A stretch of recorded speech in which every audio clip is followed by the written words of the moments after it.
ಒಳ ಮೀಸಲಾತಿ ಸರ್ಕಾರದ ನಡೆ ಬಗ್ಗೆ ಬಿಜೆಪಿ ಬೇಸರ. ಇನ್ನು ಮೀಸಲಾತಿ ವಿಚಾರಕ್ಕೆ ಸಂಬಂಧಪಟ್ಟಂತೆ ಸರ್ಕಾರದ ನಡೆಯ ಬಗ್ಗೆ ಬಿಜೆಪಿ ಬೇಸರವನ್ನು ವ್ಯಕ್ತಪಡಿಸಿದೆ. ಮೀಸಲಾತಿ ಹಂಚಿಕೆ ಸೂತ್ರದಿಂದ ಯಾರಿಗೂ ಲಾಭ ಇಲ್ಲ. ಮೀಸಲಾತಿಯಿಂದ ಯಾವುದೇ ಸಮುದಾಯಕ್ಕೆ ಲಾಭ ಇಲ್ಲ. ಉದ್ಯೋಗಕ್ಕಾಗಿ ಯುವಕರು ಪ್ರತಿಭಟನೆ ನಡೆಸ್ತಾ ಇದ್ದಾರೆ. ಮತ್ತೊಂದೆಡೆ ಪರಿಶಿಷ್ಟ ಸಮುದಾಯ ಒಳ ಮೀಸಲಾತಿಗೆ ಹೋರಾಟ. ಎರಡೂ ಸಮಸ್ಯೆಗಳಿಂದ ತಪ್ಪಿಸಿಕೊಳ್ಳಲು ಸರ್ಕಾರ ಪ್ಲಾನ್. ಬಿಜೆಪಿ ಸರ್ಕಾರ ಈ ಹಿಂದೆ 17% ಅಷ್ಟು ಮೀಸಲಾತಿ ನೀಡಿತು. ಈಗ ಅದನ್ನ ಕಾಂಗ್ರೆಸ್ ಸರ್ಕಾರ 15% ಇಳಿಸಿದೆ. ನ್ಯಾಯಾಲಯದಲ್ಲಿ ಸಮರ್ಥಿಸಿಕೊಳ್ಳಲು ಸರ್ಕಾರ ವಿಫಲ. ಮುಂದಿನ ವಾರ ಬಿವೈ ವಿಜಯೇಂದ್ರ ನೇತೃತ್ವದಲ್ಲಿ ಸಭೆ. ಪರಿಶಿಷ್ಟ ಸಮುದಾಯಗಳಿಗೆ ನ್ಯಾಯ ದೊರಕಿಲ್ಲ ಅಂತ ಘೋಷಣೆ.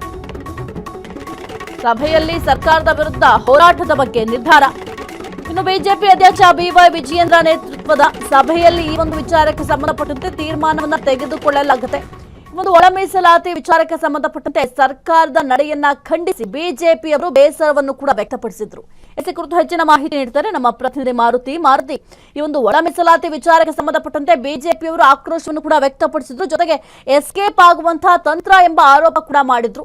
ಈ ಒಂದು ವಿಚಾರಕ್ಕೆ ಸಂಬಂಧಪಟ್ಟಂತೆ ಏನೆಲ್ಲ ಅಪ್ಡೇಟ್ ಇದೆ ಮಾರುತಿ?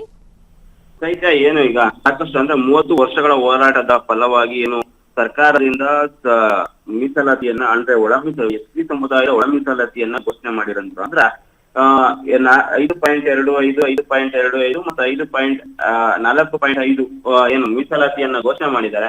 ಇದಕ್ಕೆ ಈಗಾಗಲೇ ಬಿಜೆಪಿ ಅಪಸ್ವರ ಎತ್ತಿರಂತದ್ದು. ಅಂದ್ರೆ ಪ್ರಮುಖವಾಗಿ ನಾವು ಕೊಟ್ಟಿದ್ದ ಅಂದ್ರೆ ನಮ್ಮ ಸರ್ಕಾರ ಇದ್ದಾಗ ಏನು ಮೀಸಲಾತಿಯನ್ನ ಘೋಷಣೆ ಮಾಡಿದ್ದು 17%. ಅದರ ಆಧಾರದ ಮೇಲೆ ಒಳ ಮೀಸಲಾತಿಯನ್ನ ಜಾರಿ ಮಾಡಬೇಕಾಗಿತ್ತು. ಆದ್ರೆ ಸರ್ಕಾರವು 15%ಗೆ ಒಳ ಮೀಸಲಾತಿಯನ್ನು ಇಳಿಸಲಾಗಿದೆ.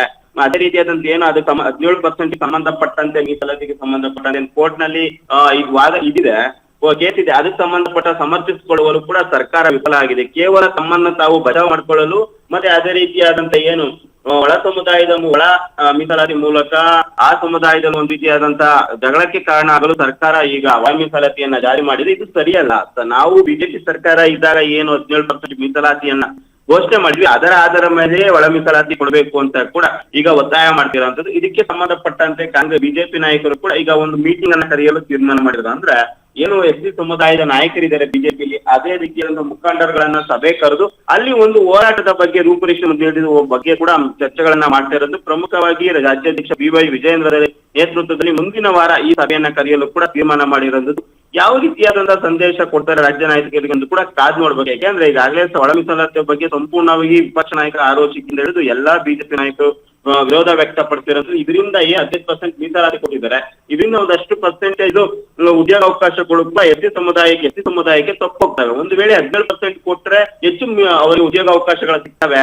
ಅದರಿಂದಾಗಿ ಈ ರೀತಿಯಾದಂತಹ ಮೋಸ ಜನರಿಗೆ ಮಾಡಬಾರ್ದು ಅಂತ ಹೇಳಿ ಈಗಾಗಲೇ ಒಂದು ಸಮುದಾಯವನ್ನ ಸಂಬಂಧಪಟ್ಟಂತೆ ಒಂದು ಮೀಟಿಂಗ್ ಅನ್ನ ಕರೆಯಲು ತೀರ್ಮಾನ ಮಾಡಿರುವಂತದ್ದು. ಆ ಮೀಟಿಂಗ್ ನಲ್ಲಿ ಹೋರಾಟಗಳು ಯಾವ ರೀತಿ ಮಾಡ್ಬೇಕು ಅಥವಾ ಯಾವ ರೀತಿಯಾದ ಸರ್ಕಾರದ ವಿರುದ್ಧ ನಾವು ಹೋರಾಟ ಮಾಡ್ಬೇಕೆಂಬ ಬಗ್ಗೆ ಕೂಡ ಒಂದು ಮೀಟಿಂಗ್ ಅನ್ನ ಕರೆದು ಅಲ್ಲಿ ತೀರ್ಮಾನ ಮಾಡಲಾಗುತ್ತೆ. ಸಾಹಿತ್ಯ. ಓಕೆ, ಥ್ಯಾಂಕ್ ಯು ಮಾರುತಿ ನಿಮ್ಮೆಲ್ಲ ಮಾಹಿತಿಗಾಗಿ. ಕ್ಷಣ ಕ್ಷಣದ ಸುದ್ದಿಗಳಿಗಾಗಿ ಫ್ರೀಡಂ ಟಿವಿ ಸಬ್ಸ್ಕ್ರೈಬ್ ಮಾಡಿ, ಲೈಕ್ ಮಾಡಿ ಹಾಗೂ ಫಾಲೋ ಮಾಡಿ. ಹೊಸ ಸುದ್ದಿಗಳ ನೋಟಿಫಿಕೇಶನ್ಗಾಗಿ ಬೆಲ್ ಐಕಾನ್ ಮೇಲೆ ಕ್ಲಿಕ್ ಮಾಡಿ.